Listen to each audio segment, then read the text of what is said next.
So how can it be an effective mechanism? I think COP30 came up with some good results.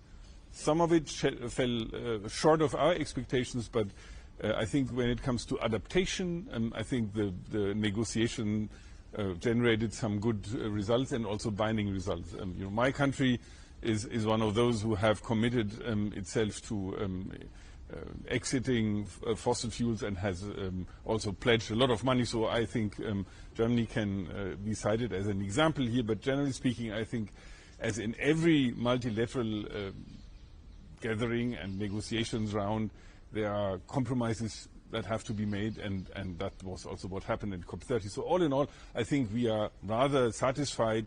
We could have imagined a bit more, but in general, I think it was a good COP. Sir, coming to the finance part, $100 billion pledge already is not met, although Germany has shelled out a lot of money, I believe.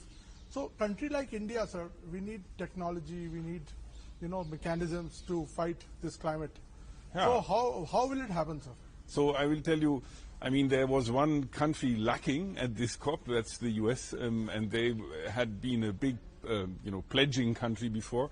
So that's certainly a problem, but I want to tell you that Germany has committed itself to something that is here, the GSDP, the Partnership for Green and Sustainable Development, where India and Germany work together hand in hand on the same level to try to cope with climate change, how to find ways how to adapt to climate change and to mitigate climate change. And I think that's the way forward. We will work together with India in the years to come in order to exchange experiences, to exchange technologies and also ideas on how to deal with the climate change. Last part of my short interview. Okay. So President Putin will be here very soon.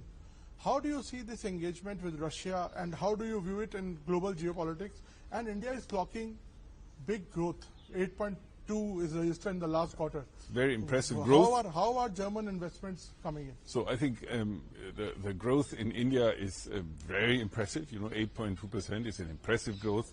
And when you see the upward trend in growth, I think India, with a growing market, will be ever more interesting country to invest in, and a big stable partner in the region, and an economically also ever more powerful partner in the region. So that's a good news, I would say. For us, it's good news. For German business, it's good news. When it comes to President Putin, we will follow that visit, of course, closely. It is clear that India has different relations with Russia than the European partners have.